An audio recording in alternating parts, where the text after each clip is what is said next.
জনপ্রিয় অভিনেতা জিয়াউল ফারুক অপূর্বকে নিয়ে উদ্বেগ ছড়িয়েছে ভক্তদের মধ্যে।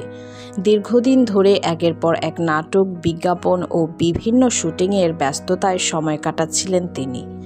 ঘনিষ্ঠ সূত্রের দাবি, অতিরিক্ত কাজের চাপের কারণে তিনি শারীরিক ও মানসিকভাবে বেশ দুর্বল হয়ে পড়েন। জানা গেছে, হঠাৎ অসুস্থ বোধ করায় তাকে দ্রুত একটি বেসরকারি হাসপাতালে নেওয়া হয়। সেখানে চিকিৎসকরা প্রাথমিক পরীক্ষা-নিরীক্ষা শুরু করেছেন।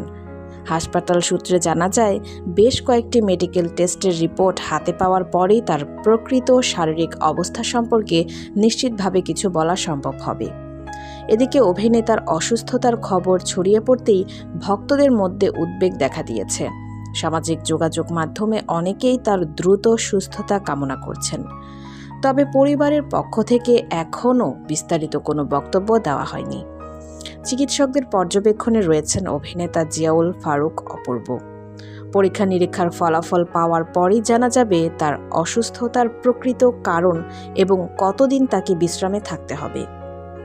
তো ভিউয়ার্স, এই বিষয়ে আপনার কি মতামত এবং এই অভিনেতাকে আপনার কেমন লাগে কমেন্টে জানাতে পারেন। সবাই ভালো থাকবেন। ধন্যবাদ।